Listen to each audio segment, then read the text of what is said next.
میرے ایک کزن ہیں, میں ان کا نام نہیں لوں گا, شاید وہ پوڈ کاسٹ سنتے بھی ہوں گے. انہوں نے میوزک چھوڑا not because of religious reasons, اور انہوں نے مجھے بتایا کہ میں نے دین کی وجہ سے نہیں چھوڑا. انہوں نے کہا کہ, اور ایسی بات نہیں ہے کہ وہ دین کی کوئی ریزن نہیں تھی, لیکن he wanted to make this thing clear. وہ کہتے ہیں کہ میرے ایموشنز کو ڈکٹیٹ کرتا تھا میوزک. ہاں بالکل ایسے کہتے ہیں میں صبح نکلتا تھا گاڑی پہ, میں یہ والا جانرا لگاتا تھا تو سارا دن میں ایسے رہتا تھا, میں دوسرا جانرا لگاتا تھا تو میرا موڈ ویسے رہتا تھا. وہ کہتے ہیں کہ how could I let music dictate my emotion. تو میوزک کے بارے میں میں نے کہیں پڑھا تھا کہ میوزک شیطان کی اذان ہے, دا کال آف سیٹن. آپ دیکھیں کہ میوزک آپ کو کن چیزوں پہ موٹیویٹ کرتا ہے, کہ آپ کے کیا ایموشنز آتے ہیں. صحیح. آپ کا حرام ریلیشن شپس کا دل کرتا ہے, آپ کا فارنیکیشن کا دل کرتا ہے. آپ نے پورنوگرافی کی ایگزامپل ابھی دے دی. میوزک سننے کے بعد آپ کو کوئی نیکی کا کام تو ذہن میں نہیں آتا نا, کہ میں کسی کی مدد کر دوں, میں کوئی اچھا کام کر لوں, نماز پڑھ لوں. آپ کو سارے الٹے کام ذہن میں آتے ہیں. جس طرح انسانی روح کو تسکین ملتی ہے قرآن مجید سے, اس کا ایگزیکٹ اپوزٹ ہے شیطان کے ساتھ.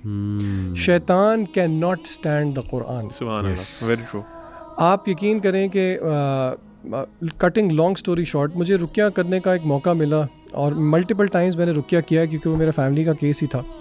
اور رقیہ تھوڑا بتا بھی میں ہماری آڈینس کو شاید نہ دے دوں, رقیہ کوئی یہ نہیں ہوتا کہ کوئی خاص چیز ہے. رقیہ کا مطلب بیسکلی یہ ہے کہ وہ آیات یا قرآن مجید کا کوئی بھی پورشن آپ کسی بندے کے سامنے جو کہ یا تو پوزیسڈ ہو, یا اس کو کوئی فزیکل پین ہو, یا کوئی اس کو اسپرچل مسئلہ ہو.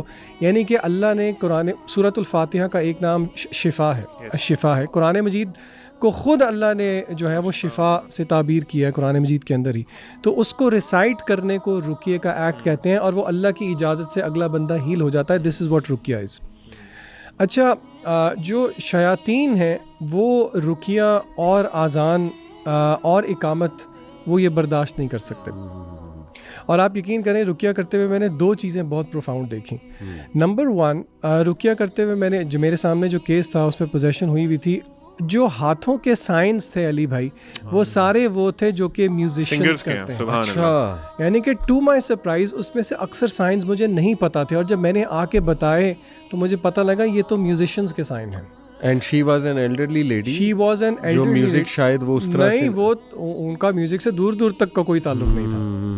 اور آپ اس چیز سے آڈینس ریلیٹ کرے, یہ ریسنٹلی پچھلے سال میں جو کانسرٹس ہوئے ہیں آپ کو پتہ ہے, جو ضیاء بھائی بھی بہت کوٹ کرتے ہیں, جس میں یہ پورے انہوں نے سیٹینک ریچولز کیے تھے.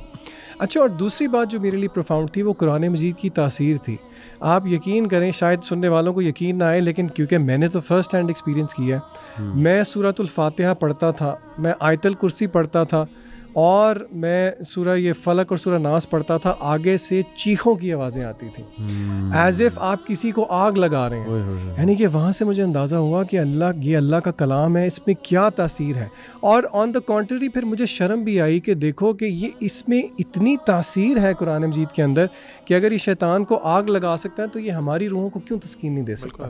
تو اسی لیے یہ بات سمجھنے کی کوشش کریں کہ اگر ہم میوزک سن رہے ہیں, we are opening doors to شیاطین. عبدالعلیم میں جو مثال دی, وہ راول پنڈی کے ایک مشہور راکی ہیں, جنہوں نے رمضان کے دنوں میں وہ کسی پہ رقیہ کر رہے تھے, اور وہ جو میوزک تھا وہ ہمسایوں کی طرف سے نہیں تھا, وہ جو یہ اٹھانے کے لیے نہیں آتے سحری کے لیے, وہ ڈھول والا تھا. وہ کہتے ہیں میرے 4-5 گھنٹے کی رقیے کی محنت پہ پانی پھر گیا اس ایک ڈھول والے کی وجہ سے. تو آپ اسی کا تعلق ہے پورنوگرافی سے بھی, بے حیائی سے بھی. باتھ روم میں دعا نہ پڑھ کے جانا, غصے کی حالت میں بہت زیادہ ہونا, موسیقی کا ہونا.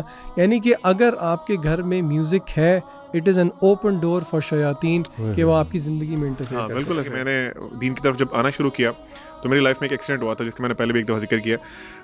تو میں جمعہ پڑھنے کے لیے گیا تھا ایک مسجد میں, جو کہ اس اللہ معاف کرے اس سے پہلے میں نہیں پڑھتا تھا ریگولرلی, اور میں مسجد کے بالکل لاسٹ جو جہاں جوتیاں نہیں پڑی ہوتی وہاں بیٹھا ہوا تھا. اس ٹائم پہ گیا تھا, استغفر اللہ. تو امام صاحب نے ایک بہت زبردست خطبہ دیا, ایمان بوسٹنگ خطبہ تھا. اس کے بعد انہوں نے نا مطلب ایک ہوتا ہے نا ٹریڈیشنل سٹائل, اس طرح نہیں, انہوں نے ہاتھ کھڑے کروا کے نا پرومس لیے کہ آج کے بعد آپ کون پرومس کرتا ہے کہ آج کے بعد میوزک نہیں سنے گا. اچھا. تو میں ذرا نا پمپ ہوا تھا سن کے خطبہ, میں نے ہاتھ کھڑا کر دیا.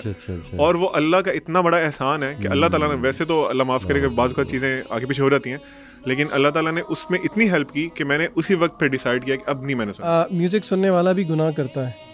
آدم علیہ السلام سے بھی گناہ ہو گیا, ایک بحیثیت بشر ایک انسان ہوتے ہوئے گناہ ہو گیا. جیسے کہ اسکالر سمجھاتے ہیں کہ ابلیس سے بھی گناہ ہو گیا. ابلیس نے بھی اللہ تعالیٰ کی بات نہیں مانی, آدم علیہ السلام نے بھی بات نہیں مانی. اللہ نے ایز این اینٹی ڈوٹ یا ایز اے تھیراپی قرآن مجید بھیجا. جب اللہ نے آدم علیہ السلام کو جنت سے اتارا تو سورہ بقرہ کی کیا آیات ہیں؟ فَإِمَّا يَأْتِيَنَّكُم مِّنِّي هُدًى فَمَن تَبِعَ هُدَايَ فَلَا خَوْفٌ عَلَيْهِمْ وَلَا هُمْ يَحْزَنُونَ. اللہ نے کہا کہ اب تمہیں میں نیچے اتار رہا ہوں, تمہارے پاس ہدن ہدایت آئے گی. الہدا قرآن مجید ہے, جس نے اس کی پیروی کر لی فمن تبع ہدایا فلا خوف علیہم ولا هم يحزنون.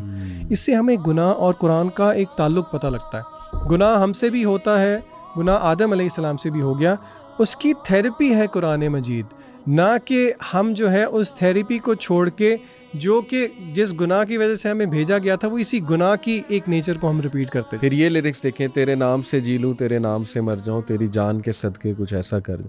اللہ کہتا ہے کل ان صلاتی و نسکی و محیای للہ رب ومماتی للہ رب العالمین. یہاں پہ یہ کس طرح کی ایلوژن کریٹ کی جا رہی کہ سب کچھ تو ہی ہے, پھر یہ ہم تیرے بنا اب رہ نہیں سکتے, تیرے بنا کیا وجود میرا. Is it true?